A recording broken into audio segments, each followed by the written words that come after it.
Bon après-midi à tous. Il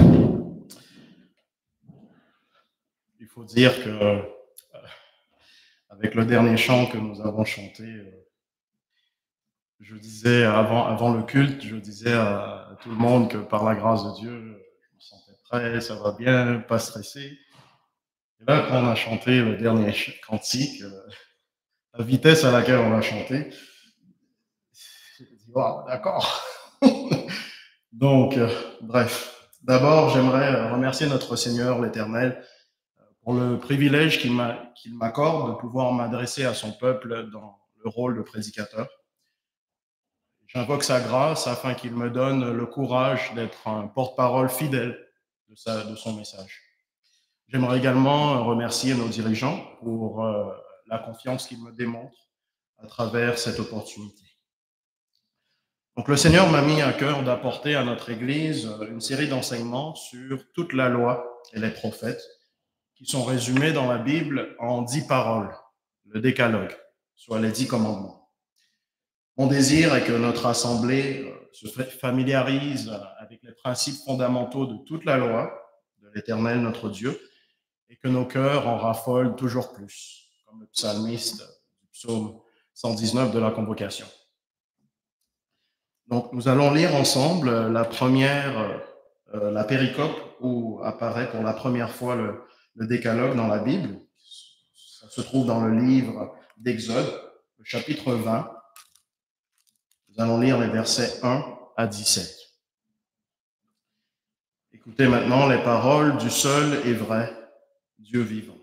Exode 20, 1 à 17. Alors, Dieu prononça toutes ces paroles en disant, « Je suis l'Éternel, ton Dieu, qui t'ai fait sortir du pays d'Égypte, de la maison de servitude. Tu n'auras pas d'autre Dieu devant ma face. Tu ne te feras point d'image taillée, ni de représentation quelconque des choses qui sont en haut dans les cieux, qui sont en bas sur la terre et qui sont dans les eaux, plus bas que la terre. Tu ne te prosterneras point devant elles, et tu ne les serviras point, car moi, l'Éternel, ton Dieu, je suis un Dieu jaloux, qui punit l'iniquité des pères sur les enfants jusqu'à la 3e et la 4e génération de ceux qui me haïssent, et qui fait miséricorde jusqu'en 1000 générations à ceux qui m'aiment et qui gardent mes commandements. Tu ne prendras point le nom de l'Éternel, ton Dieu, en vain, car l'Éternel ne laissera point impuni celui qui prendra son nom en vain. Souviens-toi du jour du repos pour le sanctifier. Tu travailleras 6 jours et tu feras tout ton ouvrage. Mais le 7e jour est le jour du repos de l'Éternel, ton Dieu.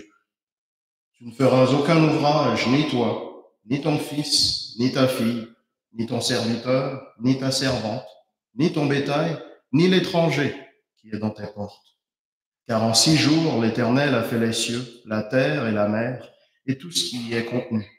Et il s'est reposé le 7e jour. C'est pourquoi l'Éternel a béni le jour du repos et l'a sanctifié. Honore ton père et ta mère, afin que tes jours se prolongent dans le pays que l'Éternel, ton Dieu, te donne. Tu ne tueras point. Tu ne commettras point d'adultère. Tu ne déroberas point. Tu ne porteras point de faux témoignages contre ton prochain. Tu ne convoiteras point la maison de ton prochain. Tu ne convoiteras point la femme de ton prochain, ni son serviteur, ni sa servante, ni son bœuf, ni son âne, ni aucune chose qui appartienne à ton prochain. Parole du Seigneur. Amen.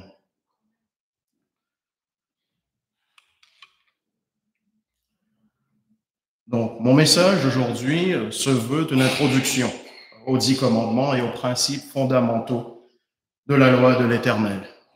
J'ai intitulé le message « De A à Z, toute la loi et les prophètes ». J'aimerais commencer en vous partageant des informations scandaleuses par rapport à notre province. J'aimerais avertir les âmes sensibles pour ce qui suit. Selon une étude menée au Québec et publiée dans la revue scientifique américaine d'obstétrique et de gynécologie, entre le 1er avril 1989 et le 31 mars 2021, 13 777 bébés du deuxième trimestre, entre 15 et 29 semaines, ont été assassinés dans des hôpitaux par le moyen de l'avortement. Tristement, ce n'est pas ce qu'il y a de plus déchirant. 11,2% de ces bébés, ce qui représente 1541 petits-enfants, ont survécu à ces tentatives de meurtre médical. Parmi les survivants, 385 d'entre eux ont été pris en charge aux soins intensifs. 86 ont reçu des soins palliatifs. Les meurtriers ont laissé les 1100 autres mourir sans aucune intervention. L'étude a aussi révélé que le nombre de bébés survivant ces tentatives de meurtre médical sont passés d'environ 4 bébés sur 100 entre l'année 1989 et 2000 à 10 bébés sur 100 entre 2001 et 2010 et à près de 21 bébés sur 100 entre 2011 et 2021. En plus, ces assassinats médicaux du second trimestre ne cessent d'augmenter au Canada grâce à la technologie qui permet de détecter plus facilement les anomalies du développement chez les enfants du premier et second trimestre. Le but de l'étude était de déterminer la fréquence d'échecs de ces cruelles tentatives de meurtre, et les trouvailles suggèrent que les injections mortelles sont plus efficaces comme méthode d'infanticide que la provocation artificielle de fausses couches. Absolument inhumain comme détail. Mais il est important d'exposer les abominations de notre société dans toute leur laideur et en langage clair, particulièrement pour comprendre l'importance et la pertinence de la loi de Dieu et de l'Évangile en dehors de nos vies personnelles, de nos églises et nos propres cœurs. Quelle est la fin de l'homme? Le petit catéchisme de Westminster enseigne à cette toute première question que la fin, le but principal de l'homme, est de glorifier Dieu et de jouir de lui éternellement. C'est ce pourquoi Dieu nous a créés. C'est ce qui souligne la pertinence de cette nouvelle série. J'ai été très reconnaissant envers le Seigneur de voir la manière dont l'Esprit a œuvré en alignant la prédication de notre pasteur Christian dimanche dernier, qui mettait beaucoup l'accent sur la loi de Dieu juste avant la mienne. Dans le livre Manuel du prédicateur de Florent Varac, justement, que Christian m'a prêté pour m'encadrer, dans la phase de préparation, on suggère de résumer le passage dont traite le message en quelques phrases. Idéalement en une phrase, mais aussi possible en quelques phrases. Donc, par l'œuvre de l'Esprit, encore une fois, j'ai réussi à trouver les phrases qui résument parfaitement les 10 commandements. Et croyez-le ou non, cette fois-ci, c'était par révélation directe. Les phrases sont infaillibles.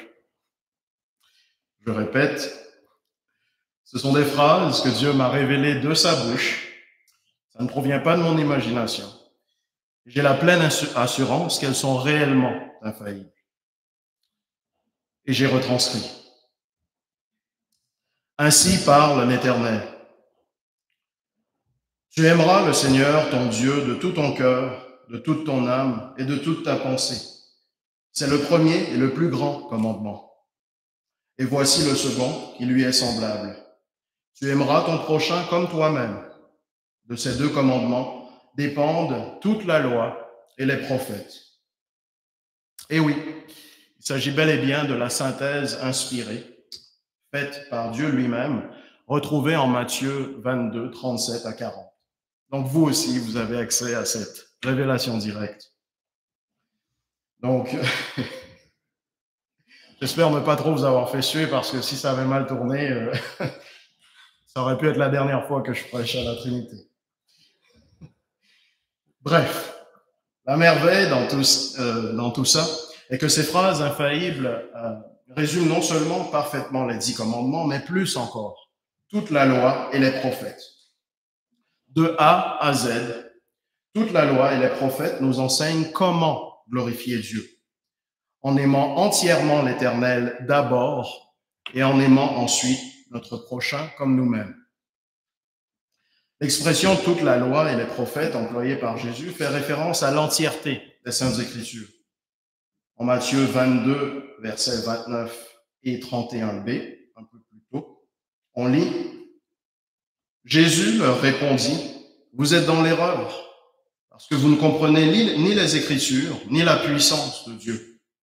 N'avez-vous pas lu ce que Dieu vous a dit? Normalement, lorsqu'on lit, on lit ce qui est écrit, n'est-ce pas? Mais Jésus dit pourtant, n'avez-vous pas lu ce que Dieu vous a dit? Ça signifie clairement que Jésus considère les lettres écrites de la Bible comme la parole même de Dieu. Et 2 Timothée 3, 16 et 17 le confirment également. C'est ce qui met fin à mon introduction, donc entrons dans le vif du sujet. Lorsqu'on parle de la loi de Dieu, qu'est-ce que ça veut dire? Selon la Bible, la loi est une révélation.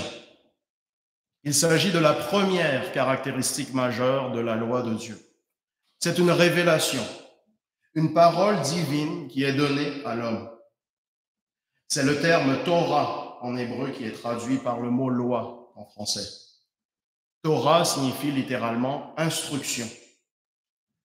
Donc la loi de Dieu ne se limite pas strictement aux stipulations de la loi de Moïse, résumée dans les 10 commandements. Selon la Bible, la loi de Dieu est un concept qui englobe toute parole et instruction divine dans leur entièreté. Un terme que je trouve merveilleux pour exprimer cette exhaustivité de la loi de Dieu est le mot composé loi-parole, de l'anglais law-word. Donc l'essence de la loi de Dieu n'est pas sa forme, mais plutôt l'autorité divine et suprême qui l'accompagne. La loi est une révélation de l'Éternel, de sa sainteté et de sa justice. Par conséquent, en tant que chrétiens, absolument rien par rapport à la loi ne devrait nous faire peur, ne devrait nous faire avoir honte devant les hommes, que ce soit des croyants, des athées ou qui que ce soit. Il est faux de penser que la loi était pour l'Ancien Testament seulement, mais la grâce pour le Nouveau Testament, parce que l'Éternel est le même hier, aujourd'hui et éternellement. Il n'existe aucune contradiction entre la loi et la grâce. Au contraire, la loi présuppose la grâce et la miséricorde divine dans l'Ancien Testament comme le Nouveau. Retournons vers ce que nous dit Dieu en Exode 20, 2 et 3. « Je suis l'Éternel, ton Dieu, qui t'ai fait sortir du pays d'Égypte, de la maison de servitude. Tu n'auras pas d'autre Dieu devant ma face. » Entre ces deux phrases, on aurait pu mettre le connecteur logique « alors ». Le premier commandement est donné par Dieu en s'appuyant sur la réalité que l'Éternel, par sa grâce, ait fait d'Israël son peuple et par sa miséricorde ait délivré Israël de l'esclavage dans le pays d'Égypte, de la maison de servitude. Il est absolument vital de le réaliser et de bien comprendre que Dieu donne des instructions auxquelles son peuple doit obéir en réponse à l'identité de l'Éternel, qui est Dieu, et par reconnaissance pour la grâce qu'il a déversée sur eux en premier, en se faisant leur Dieu et en les délivrant. Et ce Dieu libérateur manifeste davantage sa grâce en leur révélant sa loi et en leur instruisant de la garder.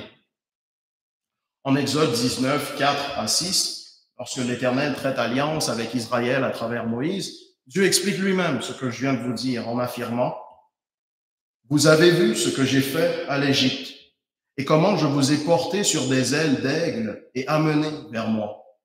Maintenant, si vous écoutez ma voix et si vous gardez mon alliance, vous m'appartiendrez entre tous les peuples, car toute la terre est à moi.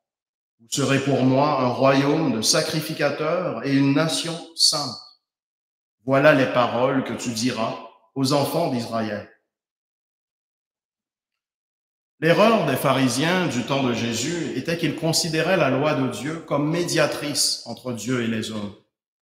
Mais Jésus, le seul et vrai médiateur entre Dieu et les hommes, a rejeté cette fausse compréhension. Il est venu pour confirmer, accomplir et rétablir la loi selon sa vraie fonction en tant que chemin et guide vers la sainteté qui est digne du royaume des cieux. Matthieu 5, 17 à 20 l'exprime très clairement. Je vais seulement vous lire le verset 19 dans Matthieu 5.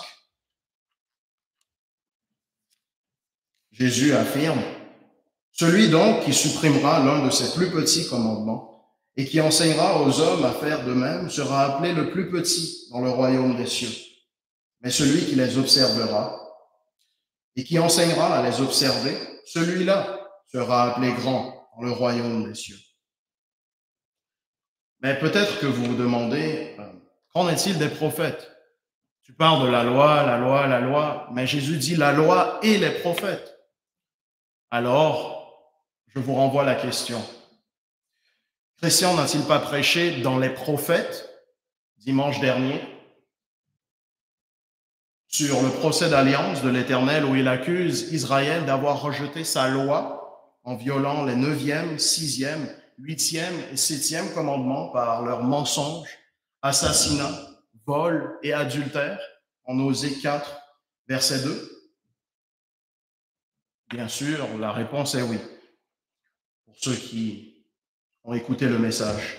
Par contre, le salut du Dieu vivant n'a jamais été obtenu par l'homme pour son obéissance à la loi. Il en était de même pour Israël. Habakkuk, qui était un prophète de l'Ancien Testament, de dire « Il est plein d'orgueil, celui dont l'âme n'est pas droite. Mais le juste vivra par sa foi. » En Habakkuk 2, verset 4. Et pour nous, chrétiens, qui sommes descendants d'Abraham en Christ Jésus, le Nouveau Testament nous dit en Éphésiens 2, versets 1 et 2, ainsi que 4 à 10, vous étiez morts par vos offenses et par vos péchés, dans lesquels vous marchiez autrefois, selon le train de ce monde, selon le prince de la puissance de l'air, de l'esprit qui agit maintenant dans les fils de la rébellion. Mais Dieu, qui est riche en miséricorde, à cause du grand amour dont il nous a aimés, nous qui étions morts par nos offenses, nous a rendus à la vie avec Christ. C'est par grâce que vous êtes sauvés. Il nous a ressuscités ensemble et nous a fait asseoir ensemble dans les lieux célestes en Jésus-Christ, afin de montrer dans les siècles à venir l'infinie richesse de sa grâce, sa bonté envers nous en Jésus-Christ. Car c'est par la grâce que vous êtes sauvés, par le moyen de la foi. Cela ne vient pas de vous, c'est le don de Dieu. Ce n'est point par les bonnes œuvres, afin que personne ne se glorifie, car nous sommes son ouvrage et ont été créés en Jésus-Christ pour de bonnes œuvres, que Dieu a préparées d'avance afin que nous les pratiquions. De la grâce et la miséricorde de Dieu en Christ Jésus proviennent notre délivrance du royaume de Satan et de la domination du péché. Dieu nous a fait renaître en Christ Jésus. Dans quel but? Pour que nous pratiquions les bonnes œuvres qu'il a préparées d'avance. Pour nous. Aimer Dieu et notre prochain sont de bonnes œuvres, des actes religieux. Si vous me permettez une petite parenthèse, il y a beaucoup de chrétiens, beaucoup de nos frères en Christ et sœurs également, lorsqu'ils évangélisent, qui affirment avec de bonnes intentions, on n'est pas là pour vous prêcher une religion, on est là pour vous prêcher une relation. Mais c'est une fausse contradiction, c'est une fausse dichotomie. Le christianisme biblique est une religion. La différence avec ceux qui ne connaissent pas le Dieu vivant, c'est qu'ils pratiquent une religion morte. alors que nous avons la religion vivante en Christ Jésus. Cette religion vivante, nous l'avons grâce à cette relation qui nous transforme, cette relation avec le Dieu vivant. Donc, une religion, c'est quoi? La religion, c'est une manière de voir le monde, une manière de vivre, de comprendre la réalité. Donc, le christianisme biblique est une religion. On le lit également dans Jacques. Donc, la religion est une manière de vivre. Et donc, lorsque nous proclamons la parole, nous proclamons aux perdus la bonne manière de vivre, selon le Créateur. Donc, et cette bonne manière de vivre, cette manière de vivre transformée, provient de la relation avec le Dieu vivant. Mais grâce soit rendue à Dieu, il utilise des instruments imparfaits pour accomplir son œuvre parfaite. Ce qui met fin à ma petite parenthèse. Donc, je disais qu'aimer Dieu et notre prochain sont de bonnes œuvres, des actes religieux. C'est la raison pour laquelle obéir à ses commandements lui apporte de la gloire. Le Créateur de l'univers, le Dieu trinitaire révélé en 3 personnes dans les Saintes Écritures, l'Éternel Père, Fils et Saint-Esprit, n'a qu'une parole et qu'une seule loi parce qu'il est un Dieu. En Dieu, il y a la loi et la grâce. Les deux sont inséparables. Le but de la grâce n'est pas de mettre la loi de côté, mais de la confirmer et de donner par l'Esprit la puissance à l'homme d'y obéir. Ézéchiel 36, 26, 27 le dit clairement. Je vous donnerai un cœur nouveau. Je mettrai en vous un esprit nouveau. J'ôterai de votre corps le cœur de pierre et je vous donnerai un cœur de chair. Je mettrai mon esprit sur vous. Je ferai en sorte que vous suiviez mes ordonnances, que vous observiez et pratiquiez mes lois. Par l'œuvre de grâce de son Esprit Saint, Dieu transforme nos cœurs afin que nous puissions obéir à sa loi-parole avec empressement et avec joie. De A à Z, toute la loi et les prophètes nous enseignent comment glorifier Dieu, en aimant entièrement l'Éternel d'abord et en aimant ensuite notre prochain. On a donc vu premièrement que la loi de Dieu est une révélation de lui-même, de sa sainteté et de sa justice. Mais la nature de la loi de Dieu ne se limite pas là.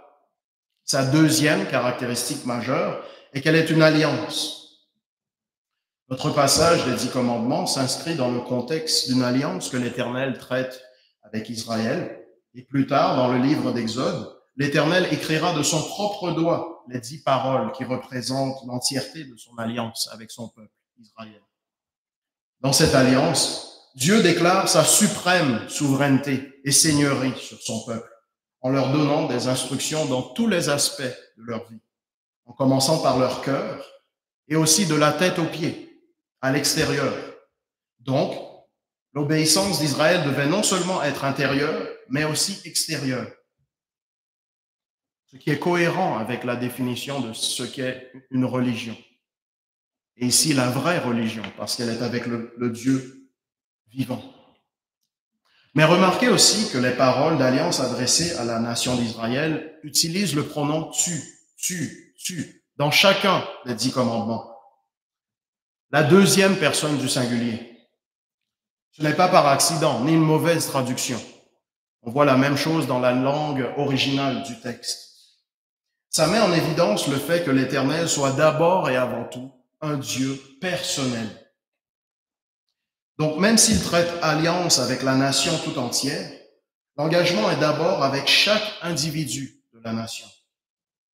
En d'autres mots, l'Éternel tient chaque individu personnellement responsable de lui obéir.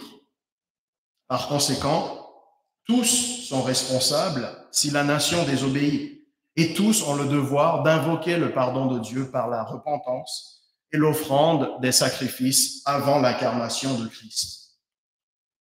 Par rapport à cette relation personnelle entre Dieu et chaque personne, en Jérémie 31, 33, 34b, de la Nouvelle Alliance, il est dit « Mais voici l'alliance que je ferai avec la maison d'Israël. Après ces jours-là, dit l'Éternel, je mettrai ma loi au-dedans d'eux. Je l'écrirai dans leur cœur et je serai leur Dieu. et ils seront mon peuple. Verset 34b. Car tous me connaîtront, depuis le plus petit jusqu'au plus grand, dit l'Éternel. La pertinence de la loi de Dieu en tant qu'alliance est bien importante pour notre époque. Il est vrai que l'Éternel n'a plus d'alliance nationale exclusive, comme avec l'ancien peuple d'Israël de nos jours, mais il a fait de l'Église un royaume de sacrificateurs et une nation sainte, nous dit l'apôtre Pierre. Et à cette nation sainte, il a ordonné de baptiser toutes les nations au nom de l'Éternel et d'en faire des disciples, selon l'autorité de Jésus roi. Le psaume 33, verset 12a s'exclame « Heureuse est la nation dont Yahweh est le Dieu ».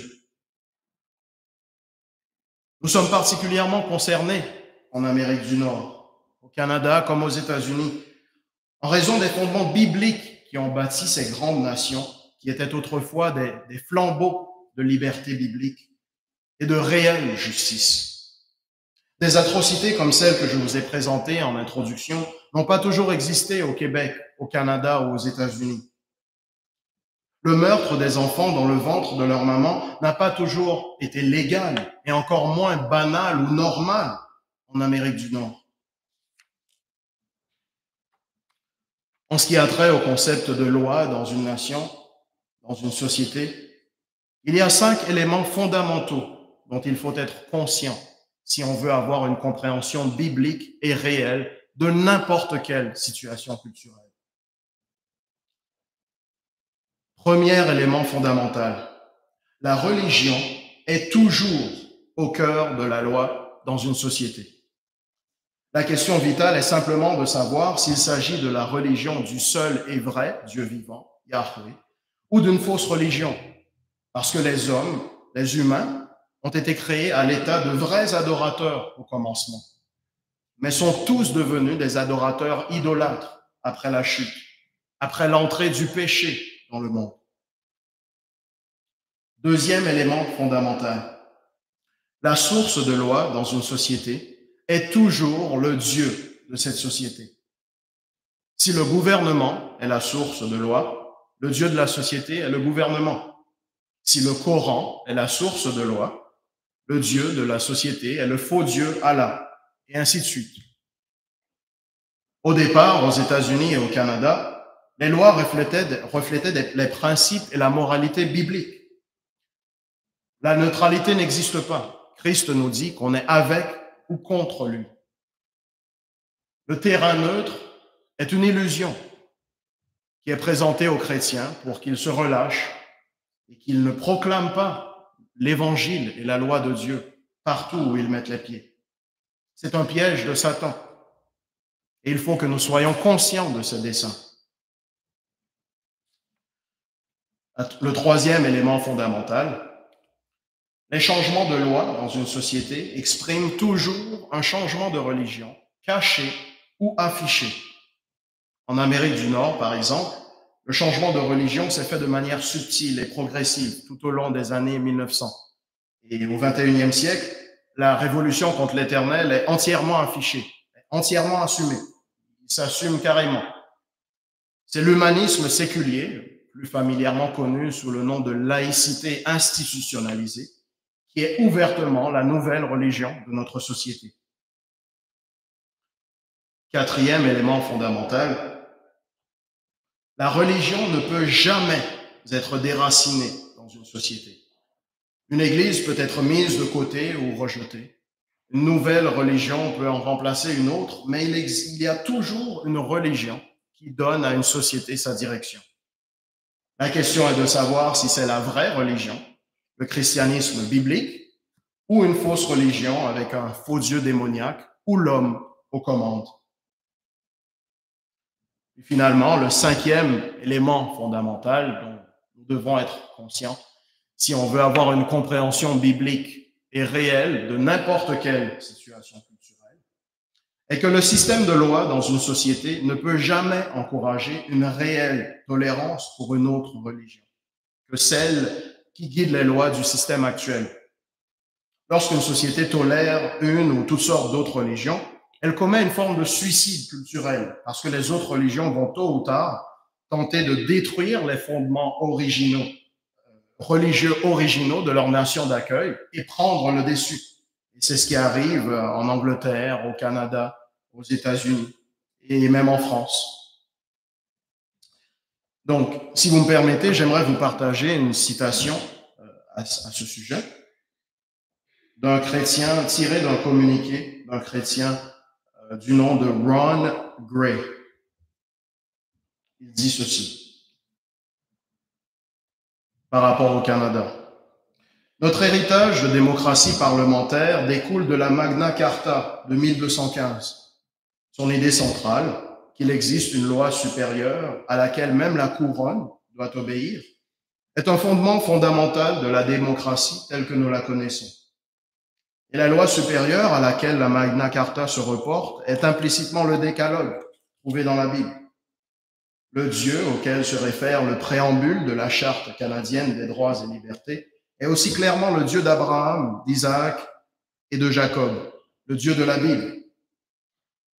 À la fin des conférences de la Confédération du Canada, les 33 pères de la Confédération ont unanimement nommé ce pays le Dominion du Canada, en référence au psaume 72, verset 8, qui dit « Il, parlant du Dieu de la Bible, aura la domination aussi d'un océan à l'autre. » Le nom officiel du Canada est toujours le Dominion du Canada.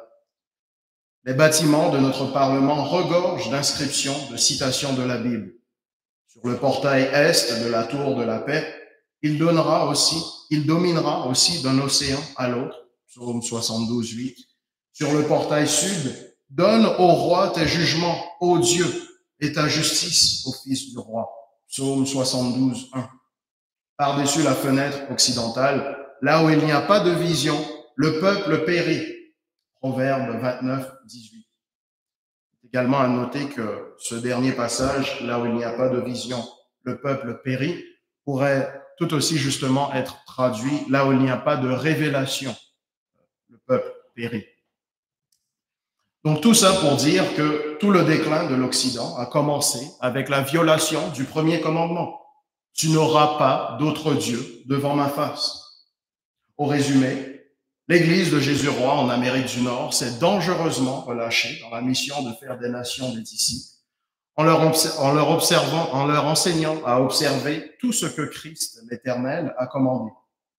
L'Église a enfreint l'alliance qu'est la loi parole de Dieu, et les nations où la vraie Église du Christ avait une ferme présence par le passé en paient amèrement les conséquences aujourd'hui. De A à Z, toute la loi et les prophètes nous enseignent comment aimer Dieu en gardant l'alliance de l'Éternel. La troisième caractéristique majeure de la loi parole de l'Éternel est qu'elle est l'outil qu'il a donné à son peuple pour exercer la domination sous la gouverne de Dieu. Que ce soit avec Adam dans le jardin d'Éden, avec Israël dans le désert ou son peuple en Christ Jésus, l'Église dans la Nouvelle Alliance, la mission de l'homme a toujours été de soumettre et dominer sur toute la terre sous la gouverne de Dieu, et non selon l'imagination ou l'intuition humaine, ou même une supposée loi naturelle.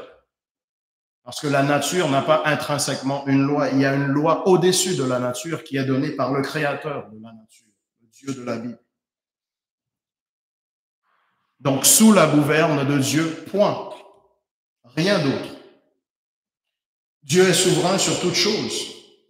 Il se soucie d'absolument toutes choses dans leurs moindres détails. Et il veut que nous discernions sa volonté agréable et parfaite.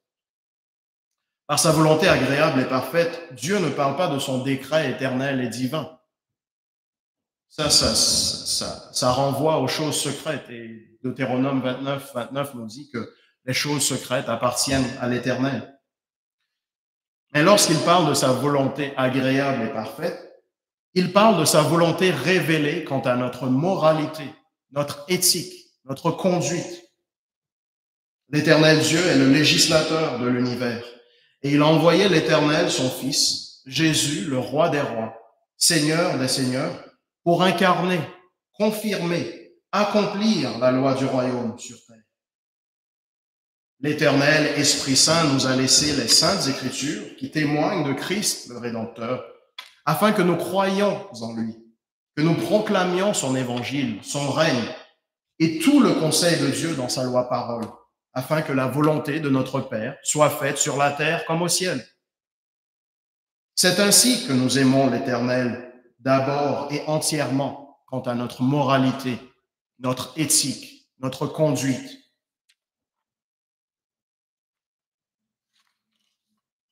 Un tel amour pour Dieu nous est seulement possible parce qu'il nous a aimés le premier.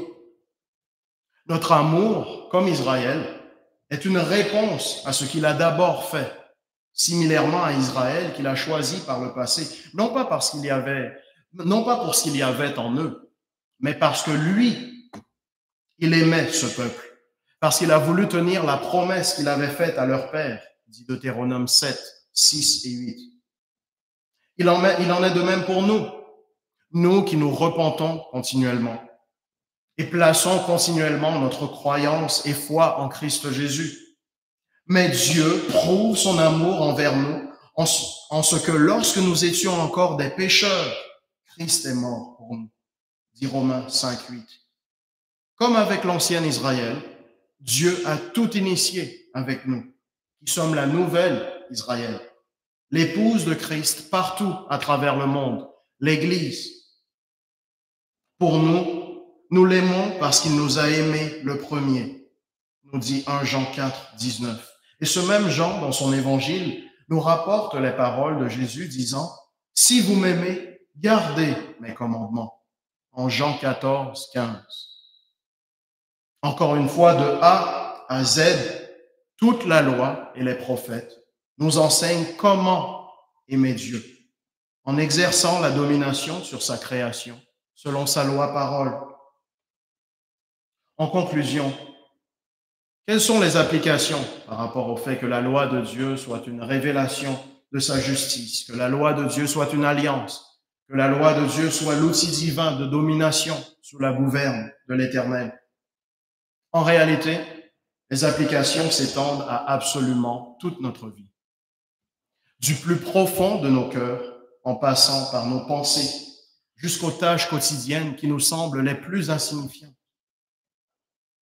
Le but de notre vie ne devrait pas être de nous faire plaisir ou de trouver notre voie, de nous faire un nom ici-bas ou de marquer l'histoire, mais de connaître, croire, d'obéir et de mieux servir le Seigneur en trouvant notre vocation en Christ. Comme l'Éternel règne et domine sur nous, en tant que co-héritiers du royaume, nous devrions régner et dominer dans notre vocation en Christ, sous la gouverne de Dieu. Par notre sainte vocation en Christ Jésus et la toute-puissance de l'Esprit qui nous habite, nous sommes appelés à dominer sous la gouverne de Dieu. Et le tout commence par notre domination de notre propre péché qui pollue toutes choses, nos paroles, nos pensées, nos actions.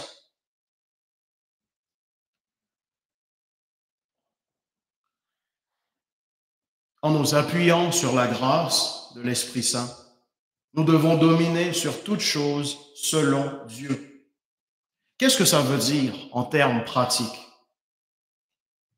Dominer sur toutes choses sous la gouverne de Dieu signifie de bien étudier la loi de l'Éternel et de l'appliquer consciemment afin qu'elle gouverne sur toutes choses.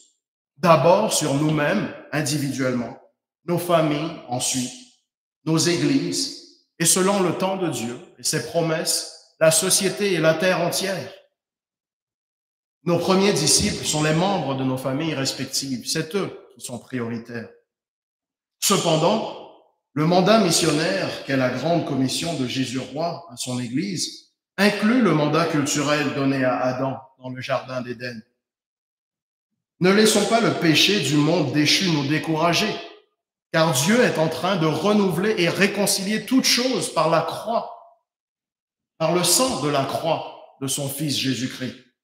Par la foi, nous devons obéir. Par son Esprit qui nous habite, Christ est avec nous jusqu'à la fin du monde. Lorsque nous rejetons la loi de l'Éternel, nous rejetons la loi du royaume.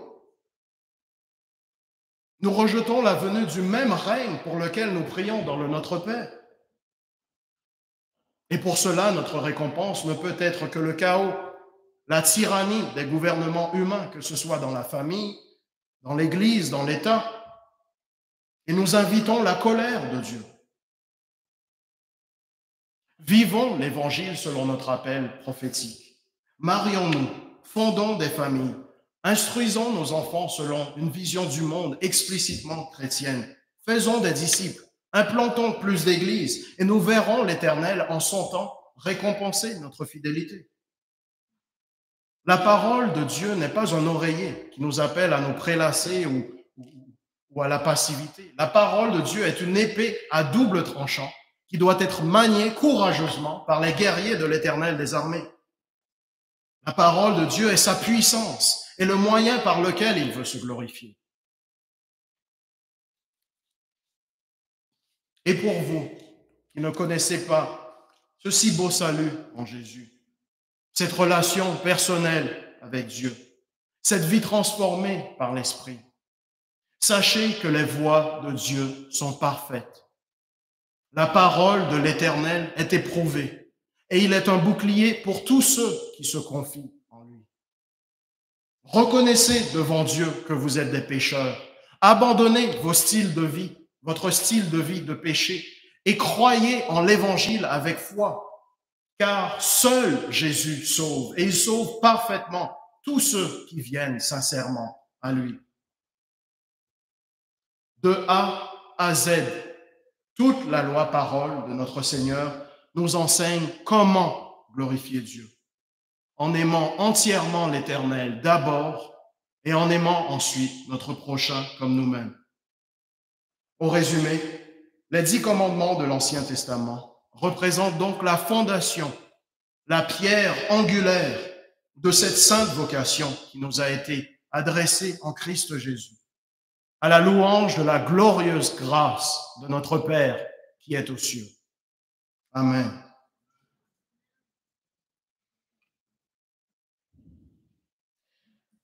Ô Éternel, Dieu 3 fois saint, nous te glorifions, Saint-Père, pour ta loi parole, pour cette grâce que tu nous as donnée, cette grâce que tu nous as révélée, ce moyen par lequel tu nous sanctifies, que tu illumines nos pas, notre sentier, Seigneur. Te prions, Seigneur, je te prie, ô Dieu, que cette parole puisse rester gravée dans nos cœurs, que nous soyons stimulés à l'étudier davantage, à la chérir et à l'appliquer à nos cœurs avec diligence, ô Dieu. Fais-nous grâce, Seigneur. Donne-nous le discernement, donne-nous la sagesse, donne-nous le courage, ô Dieu, de proclamer ton évangile, tout ton conseil à tout homme. À ta plus grande gloire, nous te prions, dans le nom de ton Fils Jésus-Christ. Amen.